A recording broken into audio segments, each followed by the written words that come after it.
Então, boa noite, bem-vindos todos para o Ler Juntos. Agora a gente vai começar o capítulo 7. E nesse capítulo ela vai tratar de um tema que vai diferenciar muito a noção que a gente tem de autoestima com a noção do livro de autocompaixão. Então, é um capítulo basicamente dedicado a explicar a diferença entre autoestima e autocompaixão, né? Então, no capítulo 7, ela começa falando do jogo da autoestima, né? Dizendo que a nossa cultura ela tem a clara ideia de que ter autoestima é ter saúde mental.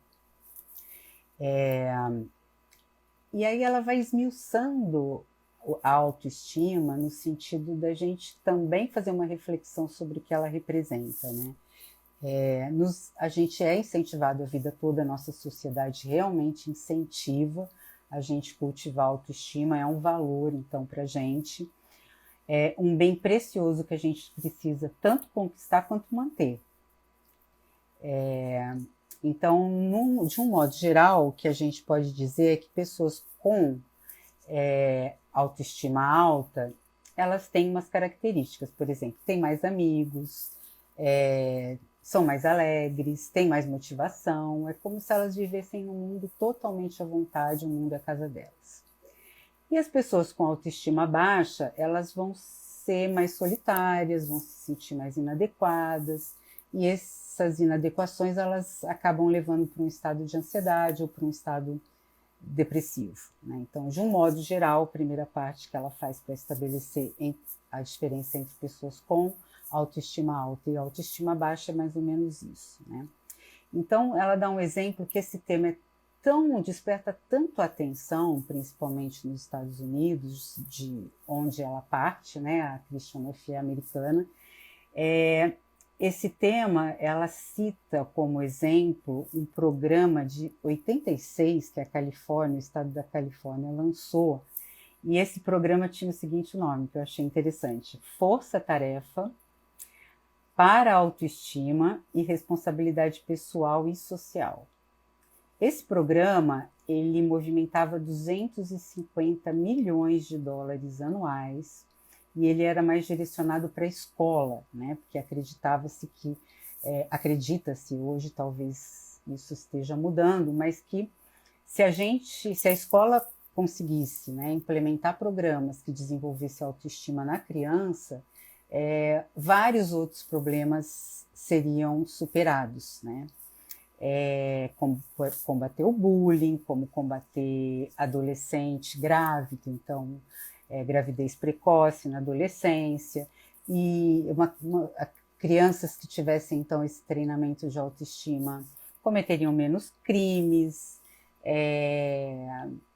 isso também acarretaria um melhor desempenho escolar. Então, é como se a meta perseguida para ter autoestima fosse o carro-chefe desse período a partir de 1986 na Califórnia, né?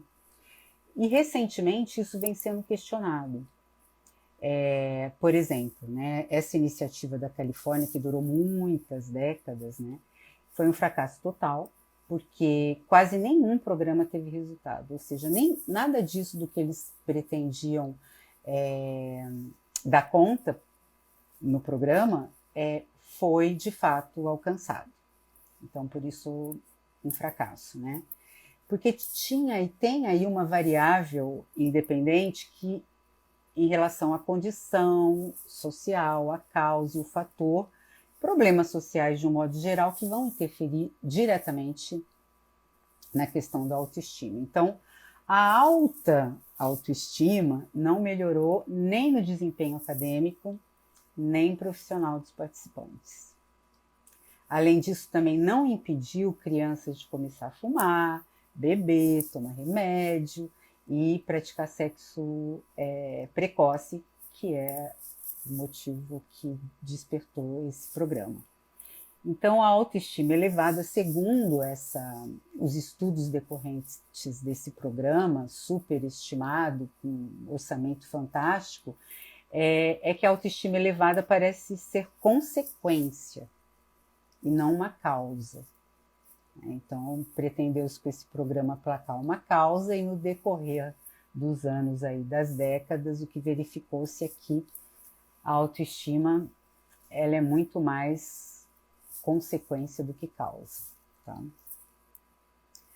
Aí ela pega especificamente com relação ao bullying, que é um tema super assim, valorizado, né, também nos Estados Unidos, e quando a gente fala Estados Unidos, a gente copia as coisas de lá, então a gente pode entender aqui no Brasil também, né? Tanto quem tem alta quanto quem tem baixa autoestima praticam bullying. Então a decorrência desses estudos baseados nesse programa também para bullying não adiantou muita coisa, né? Isso significa que pessoas com alta autoestima tendem a ser excludentes.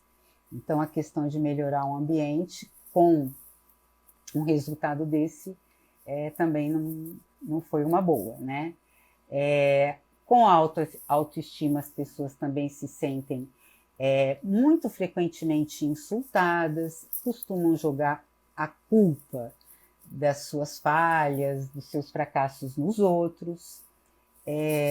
Aí tem outro estudo, já esse para demonstrar também a questão da autoestima, porque a autoestima a gente tem que entender que foi um tema inicial antes da Christiane se aproximar do que ela faz hoje tão bem e revelador, que é a questão da autocompaixão. Ela estudou durante muito tempo a autoestima. Então, ela cita um outro estudo, esse com universitários, né, que foram informados, então, os participantes foram informados que estavam abaixo da média em teste de inteligência. O que aconteceu nesse estudo que eles observaram? As pessoas com alta autoestima passam a insultar os outros participantes tentando rebaixá-los. Já as pessoas com baixa autoestima, nesse estudo, mostraram-se mais agradáveis, costumavam elogiar os outros participantes. Então, aí a gente vê que a questão de ter alta autoestima passa a não ser tão vantajoso fora do contexto ali de se sair bem, né? Porque quando eles não se saem bem, o negócio fica inóspito, né? As relações, principalmente. Aí ela vai falar, bom, o que é autoestima finalmente, né?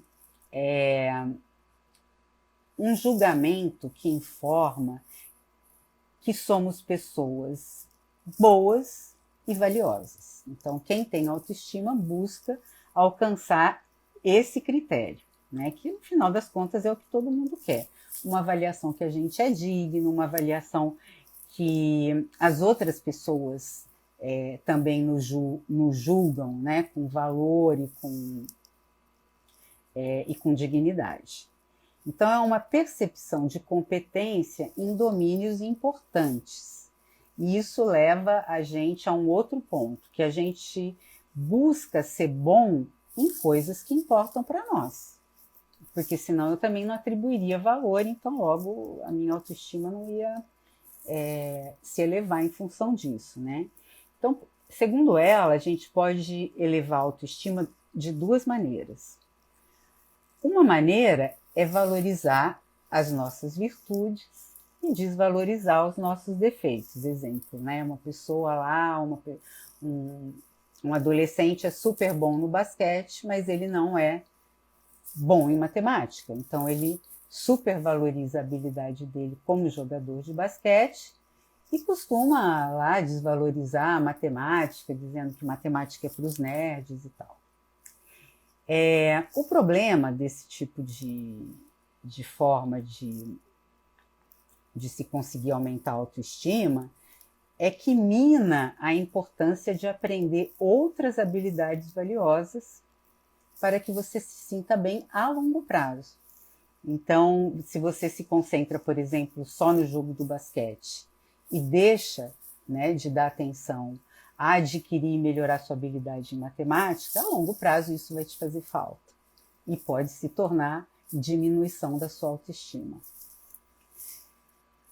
A segunda maneira de aumentar a autoestima é melhorar a nossa competência em áreas que não consideramos importantes. Por exemplo, as mulheres sabem muito bem isso, que é o exemplo que ela traz, que você mesmo não tendo um biotipo de pessoa magra, você quer caber na numeração 38.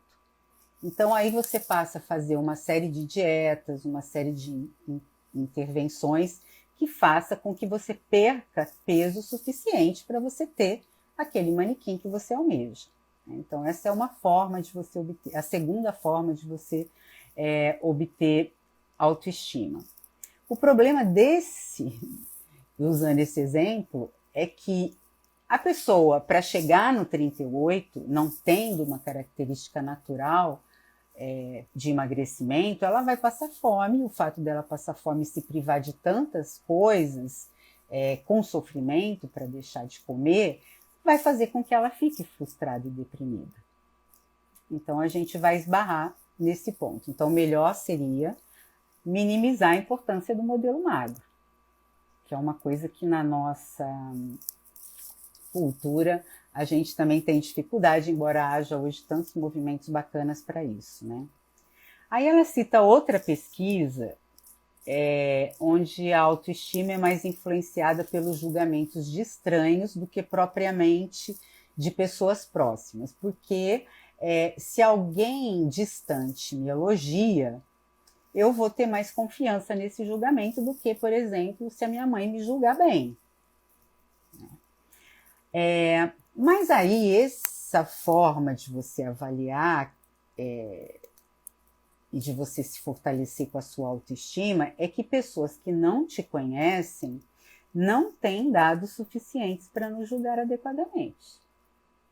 Então, a gente cai em uma outra questão. Será que a gente sabe a opinião de pessoas estranhas? E por que a gente então vai validar alguém que não tenha elementos suficientes para julgar a gente? Então ela vai colocando aí todos os meandros e percalços da questão da autoestima para a gente até chegar ao ponto de desconstruir essa noção de autoestima como saúde mental, tá? Aí ela vai fazer um percurso aí histórico, né, que a origem do sentimento de amor próprio, segundo um autor chamado Charles Horton, do início do século XX, que é um sociólogo. Ele diz que a origem do sentimento do amor próprio, ela surge do espelho. Aí, o que ele quer dizer com isso? Como achamos que parecemos aos olhos dos outros é o que interessa, se acreditamos que os outros nos julgam positivamente, nos sentimos bem. Então a gente fica mais ou menos com radar no que o outro vai achar da gente, para a gente conseguir manter essa autoestima alta, né? Então nessa situação, a autoestima não resulta só do nosso próprio autojulgamento, mas o julgamento que acreditamos que os outros têm da gente. Então, é importante que os outros nos julguem bem naquilo que a gente acha importante. Então, é um confronto aí, a gente fica achando que a pessoa com autoestima alta é só aquela que se basta e que se julga, mas não, ela se importa, então ela se alimenta do que o outro também acha em relação a ela. E isso interfere, né, na manutenção da autoestima dela no topo, né? Aí ela cita uma frase que é a seguinte: a obsessão com a impressão que causamos nos outros pode levar a um sério engano. O espelho meu, a gente vai cair também naquele... ela traz a questão da mitologia, né, do Narciso, né, que o Narciso, na mitologia, quando ele se vê refletido na água, ele fica tão impactado positivamente que ele fica ali enamorando a própria imagem, deslumbrado com a própria imagem e passa ali naquele lago se admirando até o fim da vida, né?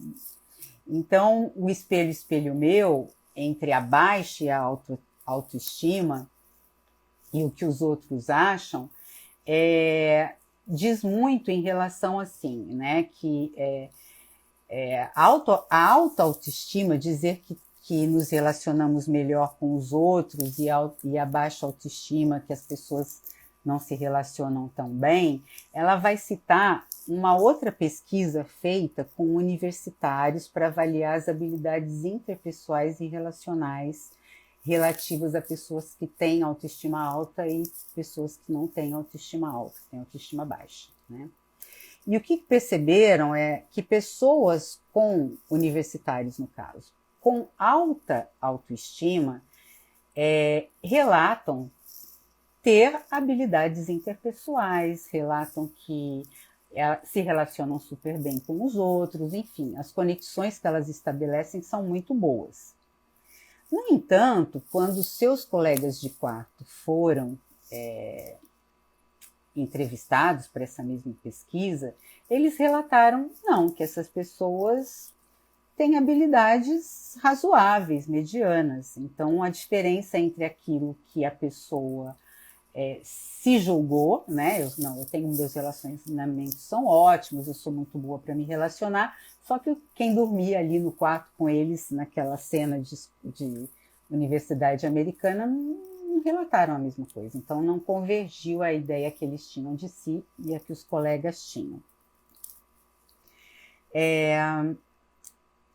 Também o fato de que pessoas com autoestima costumam ser mais confiantes sobre a popularidade que têm, acabam sendo superestimadas. É essa conclusão que esse estudo chega. Por outro lado, as pessoas com baixa autoestima presumem que os outros não gostam tanto delas. Então, é um movimento inverso, elas se subestimam. E aí, a autoestima elevada, a conclusão do estudo, né, não está associada a ser uma pessoa melhor, apenas a pensar que é. Então, o exemplo que ela dá é até um exemplo do vô do marido. Então, o vô do marido era um fazendeiro muito influente, um fazendeiro lá no Zimbábue, muito influente, muito poderoso, e ele tinha uma condição de ser muito apegado, né, nessa questão do poder que ele tinha naquele ambiente, naquela função. E ele achava que as pessoas que trabalhavam com ele, que dependiam dele, deveriam gostar dele, mas na verdade as pessoas ou temiam, né, ou bajulavam, também por medo de perder o trabalho, mas não tinham necessariamente nada a ver com gostar propriamente dito desse avô. Então, a gente também comete muitos enganos em relação a isso, porque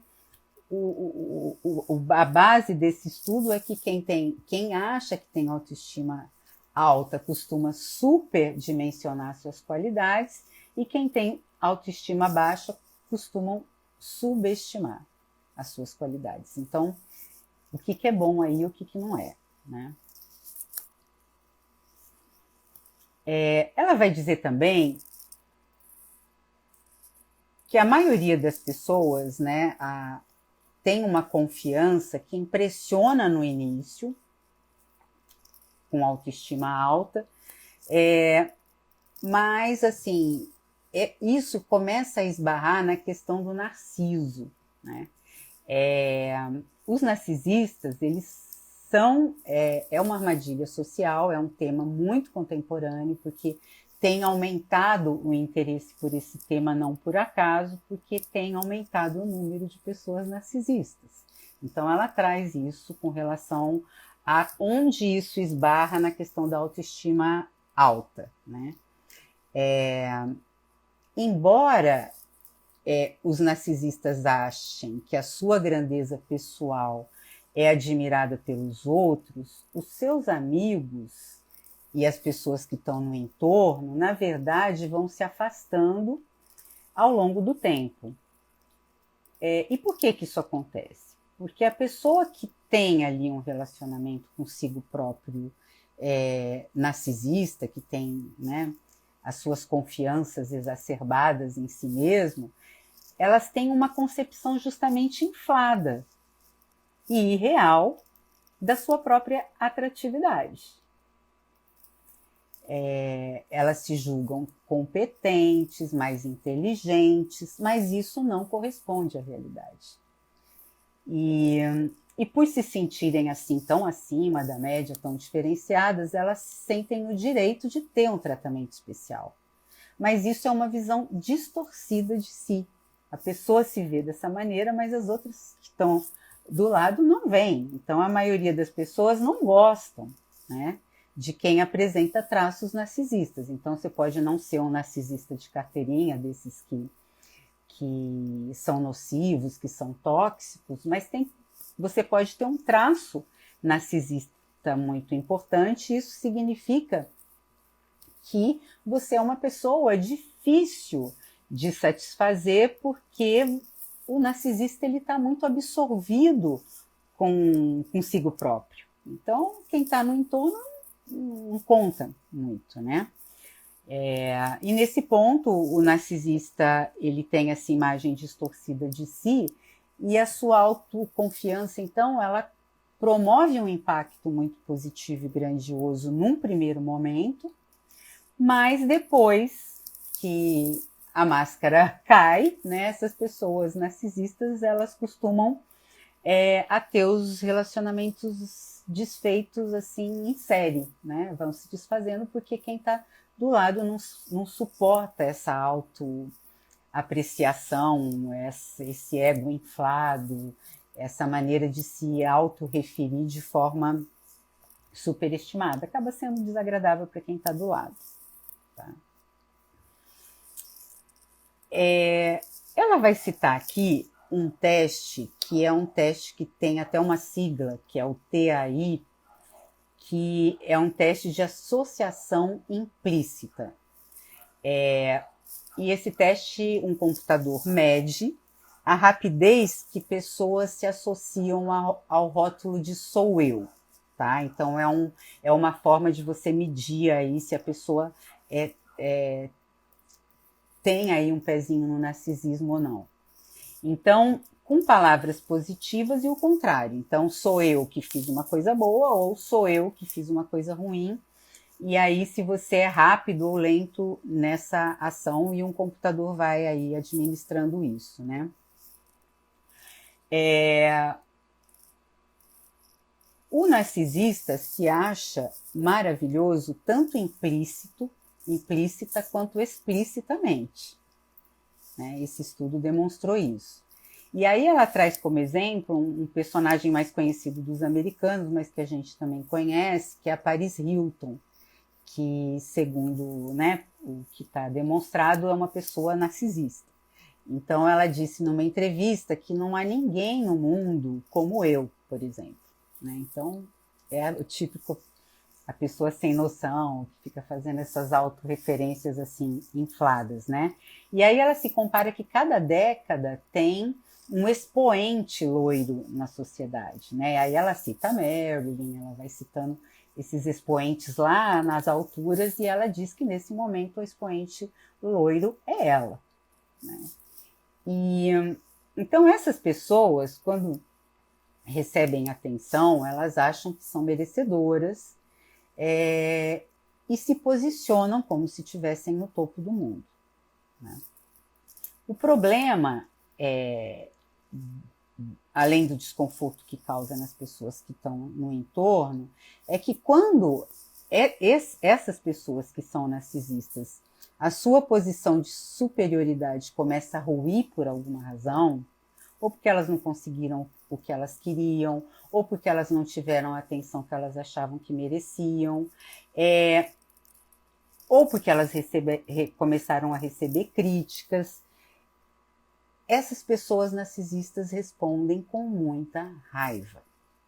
Então, é como um sinal de não aceitação de algum tipo qualquer de fragilidade que coloque em risco essa imagem, essa autoimagem delas de perfeição.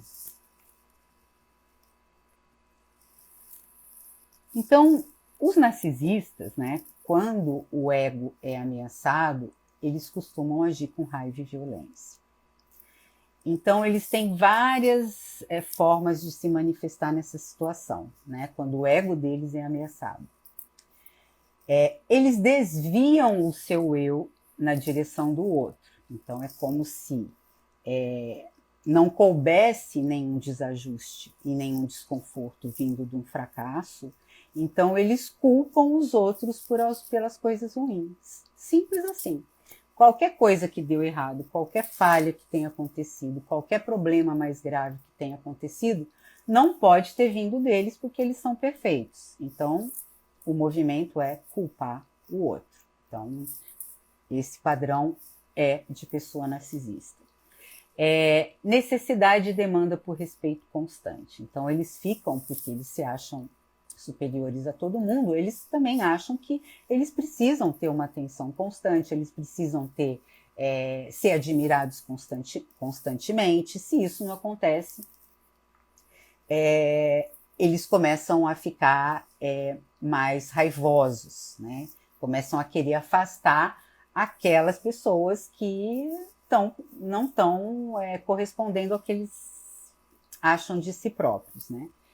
E aí eles começam a promover retaliações entre as pessoas que não fazem parte de alimentar o ego narcisista deles. Então, eles se auto-intitulam como os maiores do mundo e preferem ter por perto pessoas que validem essa posição. Então, costumam preferir, ao invés de amizades sinceras ou de relacionamentos mais profundos, os narcisistas dão preferência àqueles que validam a superioridade deles. Então, é natural que quem vai suportar esse tipo de comportamento será muito mais os bajuladores ou as pessoas que por alguma razão precisam, né, suportar esse ego inflado e essa pessoa que fica o tempo todo querendo ser afirmada como a melhor de todas, porque os relacionamentos habituais, normais, mais saudáveis, as pessoas tendem, as amizades, os relacionamentos amorosos, as pessoas tendem a se afastar dessa pessoa, né? Porque esses relacionamentos vão se tornando destrutivos.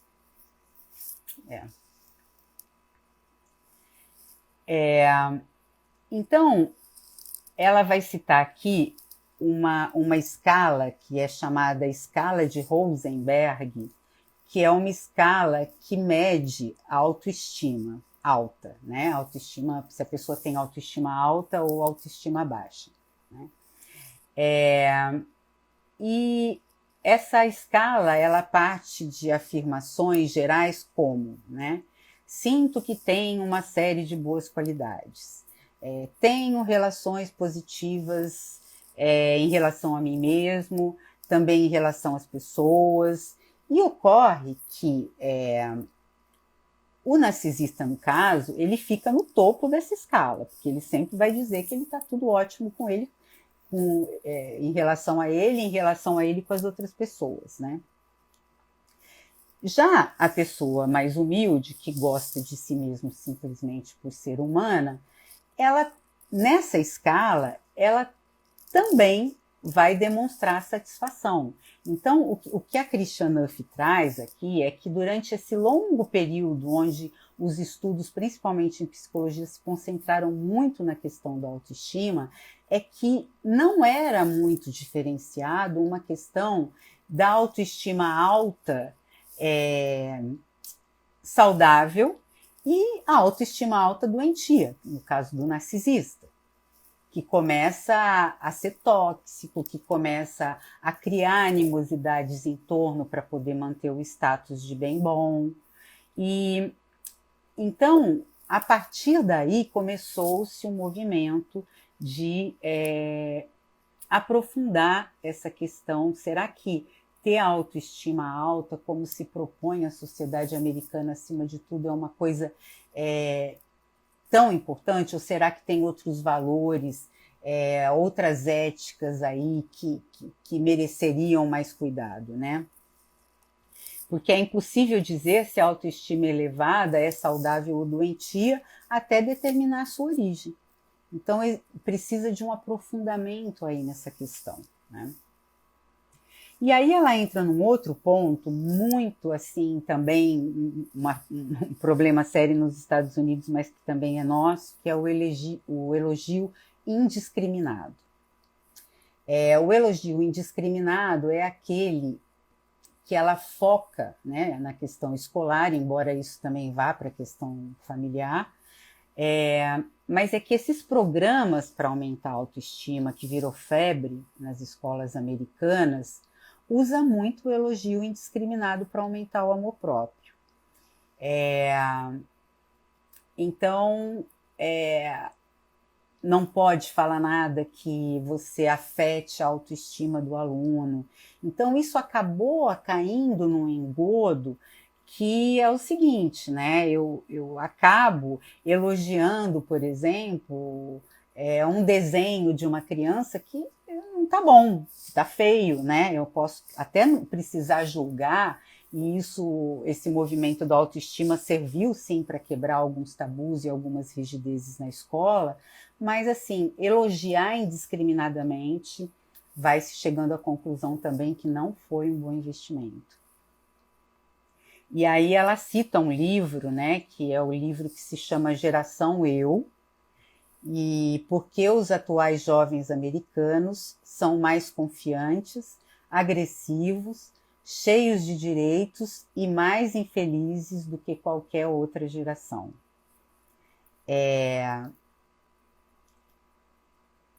O foco das escolas para elevar a autoestima e preparar esse aluno começou a encontrar várias limitações, né? Eles desencorajam o professor a criticar para preservar a autoestima, ou seja, a autoestima começou assim a ser endeusada e colocada num pedestal que ninguém podia mexer. Então, caiu num exagero e isso começou a dar problema, e ela vai citar aqui alguns problemas decorrentes desse elogio aí indiscriminado. Por exemplo, um estudo em 2004 revelou que os alunos que receberam nota A foram 48% maior do que em 1968. Ou seja, por que então que de repente todo mundo começou a ficar mais inteligente para tirar a nota A? Ou será que isso é decorrente desse elogio indiscriminado? Então, os estudantes americanos, o que um estudo traz, eles realmente se acham melhores do que os alunos de outros países. No entanto, de fato, eles são ultrapassados na maioria dos testes por alunos de outros países, testes acadêmicos.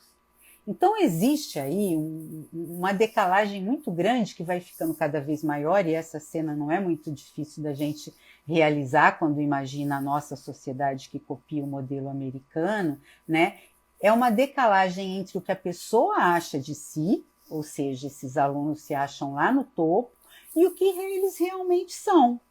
Então, se a gente pensa em educação como uma forma de você preparar bem essa criança, esse jovem, para ele encarar o mundo, a gente vai vendo aí que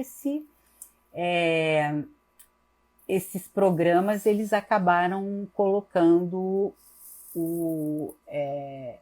esse elogio indiscriminado como uma forma que prejudica muito a criança quando ela se torna adulto, né? O empenho para elevar a autoestima tem a vantagem de romper com práticas duras do passado, mas o elogio indiscriminado, por outro lado, ele dificulta a capacidade de se enxergar de forma clara. E vamos combinar que se a gente faz uma autoavaliação nossa muito diferente do que os outros acham, no primeiro momento que a gente estiver em confronto fora dessa proteção escolar e familiar, a gente vai quebrar a cara. E aí? Né? Quem vai socorrer? Então, esse investimento pesado na autoestima nas escolas e, por consequência, na família também, limita a capacidade de evoluir e atingir um pleno potencial.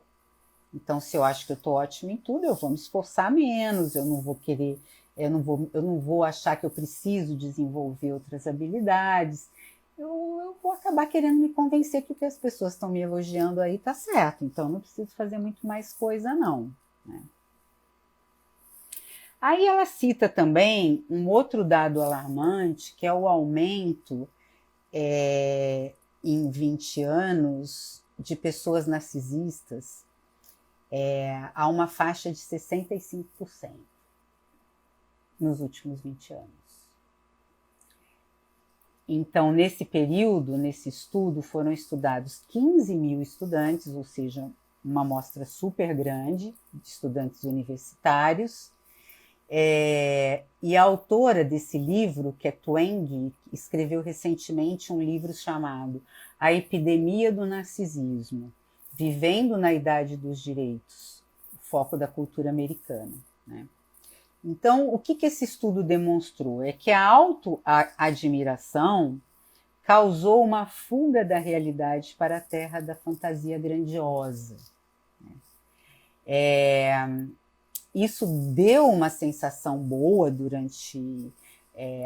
você se sentir grandioso, ele pode ser útil e ele pode ser muito gostoso numa fase, mas a realidade sempre vence. Então, quando a realidade chegar e desmoronar e desmanchar essa ideia que você tinha de si mesmo, isso é um golpe muito duro. E aí você pode ter problemas muito mais sérios até do que os modelos mais duros de antigamente com relação ao ensino formal nas escolas, né? Aí ela disse, num parágrafo que a Christiane Neff cita, então, essa autora, ela fala que essa autoadmiração, essa epidemia do narcisismo, provocou muito um número gigante de promover de falso rico, porque nos Estados Unidos tem uma riqueza enorme, mas tem uma dívida de trilhões, né? Falsos atletas, porque eles têm desempenho, mas é a custo de drogas que estimulam. Falsa beleza, porque tem a beleza, mas é a custo também de muito procedimento, muita plástica. Falsa celebridade, ela cita aí os youtubers da vida. Falsos gênios, porque as notas são infladas. Falsos amigos, porque as redes sociais também dão e corroboram para essa impressão de que a gente tem um mundo de amigos, quando na verdade a gente, né, não é bem assim.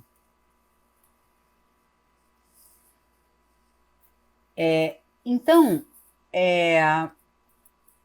essa autoavaliação que depende do sucesso, que depende da aprovação do outro, ela oscila muito entre euforia e devastação para eu conseguir sustentar uma autoestima alta. Então, olha que coisa difícil, né? Quando eu sou, né, super elogiada no trabalho, por exemplo, eu tenho uma euforia que eu me sinto maravilhosa, eu fico lá, mas isso aí dura só o tempo até eu receber uma crítica. Aí eu fico também, por outro lado, super devastada, porque eu fui criticada. Então a gente fica muito, muito vulnerável e dependente do olhar que o outro tem de nós, e a gente fica meio que ser faminto aí dependendo disso. Se o outro me julga bem, eu vou me sentir com autoestima alta. Se o outro me julga mal, a minha autoestima vai lá para o chão, escorrega, né? E aí tem um dado que essa dependência do sucesso atual, né, é que quanto mais uma pessoa é considerada referência, especialista, experts, né, mais devastado ele se sente quando ele não está no topo. Então, olha só, né? Aí a gente vai começando a ver o revés dessa questão da autoestima como ela é colocada hoje no nosso contexto, né? Ao mesmo tempo que é viciante a gente ter essa sensação de querer ser admirado, de querer sustentar essa admiração, a gente também vai percebendo que é difícil a gente resistir quando a gente não consegue estar lá. Então ela faz até a comparação com qualquer droga, né? Você vai criando uma tolerância para você se manter lá no topo, que ela não se sustenta. Então você vai precisando cada vez mais de mais energia, de mais empenho, de se dar cada vez mais para você conseguir aquilo. E isso a gente sabe que é uma coisa assim que exaure, né? Isso acontece muito com atletas, por exemplo, né?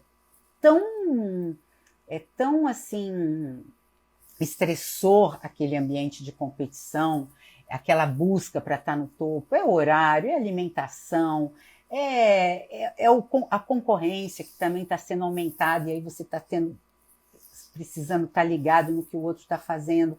Então, com o atleta isso fica muito evidente, com o artista, mas também com pessoas que se colocam, que conquistaram uma posição de muito destaque, né? Está sempre muito preocupado em ser ultrapassado por alguma razão.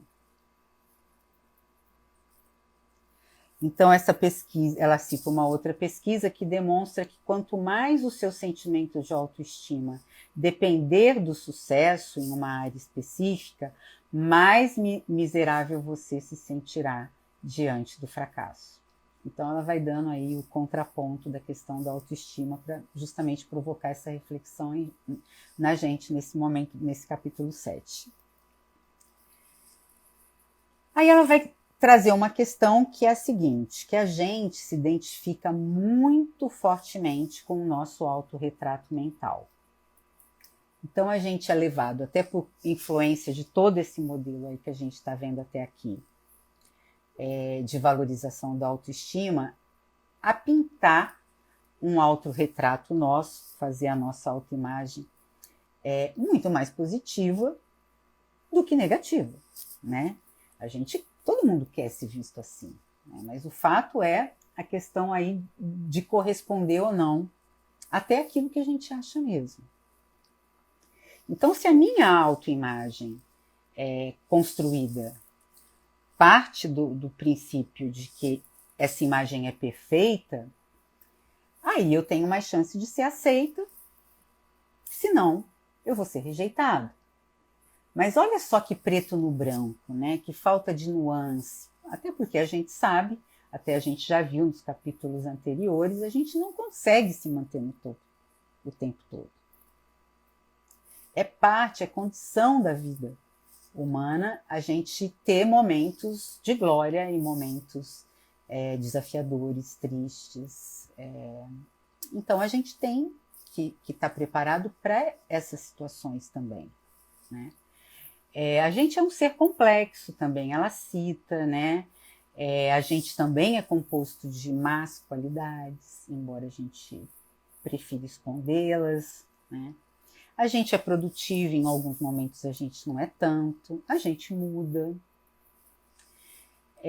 Então a nossa autoestima, ela está nesse pacote humano. E o desafio, então, é a gente conseguir manter a autoestima apesar de todas essas condições aí, né? De impermanência de todas as coisas, de vulnerabilidade. O Deus da autoestima, então, ele é insaciável. A gente não pode estar submetido a isso o tempo todo. É aí que a gente tem que encontrar o nosso ponto de equilíbrio em relação a essa questão da autoestima. E aí ela traz, então, a autocompaixão versus a autoestima. Então, realmente, o ponto que ela quer chegar é esse.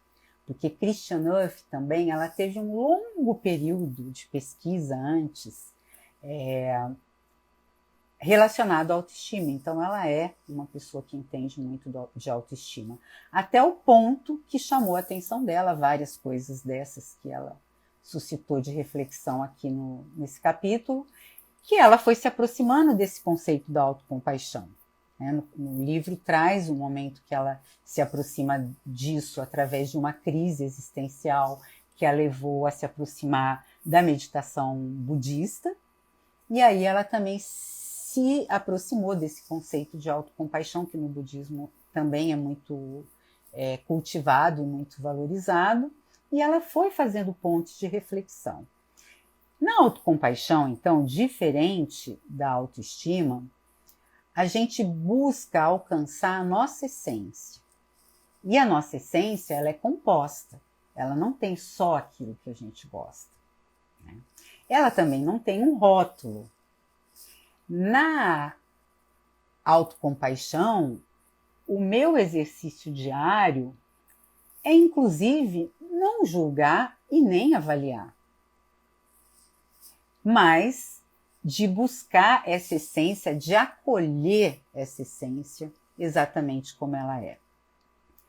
Na autocompaixão também, diferente da autoestima, a gente não gerencia a autoimagem para estar sempre no topo.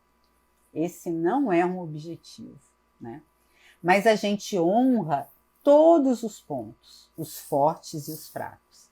Aí a gente até entra, aqui agora eu me lembrei da Brené Brown, que tem um talk maravilhoso, muito visto, um dos mais vistos, que chama-se O Poder da Vulnerabilidade, e que ela transita muito bem nesse poder que é a gente assumir os nossos pontos vulneráveis, né? E aí tem uma convergência aqui nesse ponto que a Christiane Neff traz. Na nossa imagem inclui as coisas também que são frágeis, e não necessariamente a gente tem que ficar escondendo, porque isso dá um trabalho louco, né? Além de não corresponder à realidade que nós próprios sabemos. Então a gente também não vai compactuar com mentira, com inverdades, né? Isso não é razoável, isso não é gentil, isso não é amoroso, isso não é sequer uma coisa ética a ser feita, né? Então a gente não depende de ser o melhor para se sentir bem. Na autocompaixão, é lógico que a gente continua preferindo o sucesso, mas eu também sei me acolher no fracasso. Na autocompaixão também procura-se não se colocar contra ninguém para conquistar uma autoestima alta, né? Eu partilho de sentimentos mais conectados, porque se eu tiver que depreciar uma pessoa para me sentir melhor, isso é o oposto de compaixão, logo também na autocompaixão isso não vai colar, isso não vai me trazer bem-estar, isso não vai me fazer sentir legal comigo mesmo. Tá? E o que as pesquisas mostram sobre ser autocompassivo, né? Então aqui a gente entra mais na questão, mas por que esse livro é tão importante? Por que é tão importante a gente ter autocompaixão? Porque ter mais autoestima ou ter uma autoestima elevada, ela inclui você não ser tão autocrítico, tá? Então, pessoas mais autocompassivas, elas costumam sentir porque elas se autoacolhem, porque elas também aprendem a ser gentis consigo mesma, porque elas também procuram se vigiar para não ser o seu pior chefe, elas acabam se sentindo menos nervosas diante de desafios, como, por exemplo, ser criticado, como, por exemplo, não conseguir alguma coisa. Então, elas têm mais resiliência em relação a esse tipo de situações indesejadas que inevitavelmente acontecem.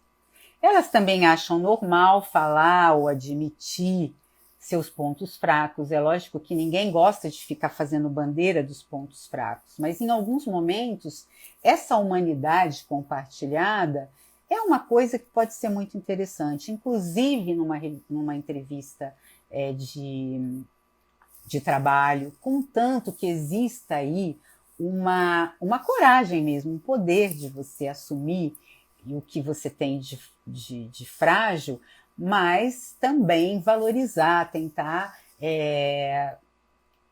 também colocar luz naquilo que você tem de valor, de coisa boa, que pode também beneficiar tantas pessoas e que você pode muito bem se alegrar muito com essas suas qualidades, né? As pessoas também autocompassivas, elas usam menos o pronome na primeira pessoa, né? Que seriam aquelas pessoas que falam o tempo todo porque eu acho isso, porque eu penso aquilo, porque para mim, porque eu na minha viagem, porque no meu ponto de vista, porque no meu curso, porque o meu filho, porque... Então, as pessoas autocompassivas, elas têm menos essa coisa autocentrada, né? Também são menos propensas a se sentir humilhados, não levam situações para o lado pessoal.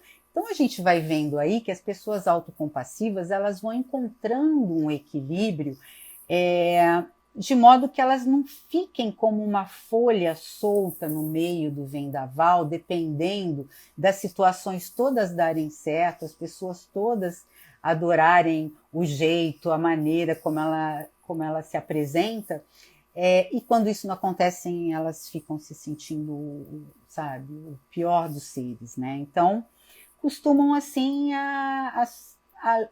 quando alguém ali não está podendo corresponder da maneira adequada, tem um sentimento também, ó, talvez essa pessoa esteja aí nesse momento muito preocupada em resolver algum problema dela. Isso não quer dizer, se ela falou alguma coisa atravessado, necessariamente que tenha a ver comigo, ou seja, é menos milindre, né, do que a pessoa que fica ali tentando, né, manter a autoestima elevada e que fica dependendo aí desse retorno do outro. E aí, então, qualquer coisa que o outro fale ou faça que não corresponda, ela já se ressente, né, se magoa e etc. Ou a pessoa autocompassiva não. Também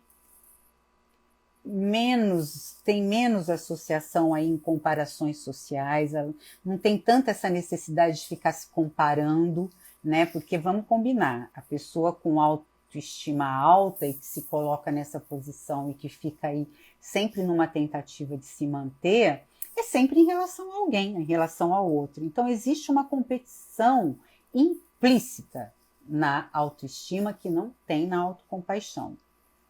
A autocompaixão, ela pressupõe um compartilhamento social, um compartilhamento de emoções, não necessariamente, ou seja, não é confortável a comparação e, na maioria das vezes, não é necessária, é desnecessária, né? Menos necessidade de retaliação, de ofensas pessoais, isso tudo é o que você ganha praticando, então, a autocompaixão. E aí eu vou ler um trechinho dessa liberdade de ego que traz quando a gente promove a autocompaixão, quando a gente costuma incluir essa prática na nossa vida, é que quando estamos filtrando a nossa experiência pelo ego, tentando manter a autoestima sempre alta, negamos a nós mesmos. A coisa que realmente queremos é sermos aceitos como somos, parte integrante de algo muito maior do que nossos pequenos eus. Então a gente aqui vai chegando aí ao final desse capítulo 7, um capítulo todo percorrendo aí a questão da autoestima, que é bem diferente de ter autocompaixão, que perpassa a questão do narcisismo, que nos últimos 20 anos vem crescendo assustadoramente, e é uma reflexão muito contemporânea, muito parte também da nossa sociedade, que toca na questão da gente também fazer o o elogio indiscriminado, e que essa questão da autoestima, muitas vezes, ela não é uma boa coisa, muitas vezes ela não é uma questão saudável, e muito menos uma coisa que faça bem para a gente mesmo, na medida em que o esforço e a camuflagem, ou seja, que a inverdade ela precisa ocupar esse espaço, não precisa ser nenhum especialista para saber que a gente não vai se sentir bem, né? Que é só para inglês ver, por exemplo, né? Então, eu vou deixar também esse capítulo no YouTube, também peço para vocês, se possível, vocês ali curtirem, se inscreverem, né, no canal, e também junto, né, nesse capítulo tem algumas práticas de autocompaixão para a gente poder sedimentar esse conhecimento teórico de cada capítulo através de práticas de meditação, que também está lá no YouTube junto com o capítulo. Tá? Então, uma ótima noite e obrigada.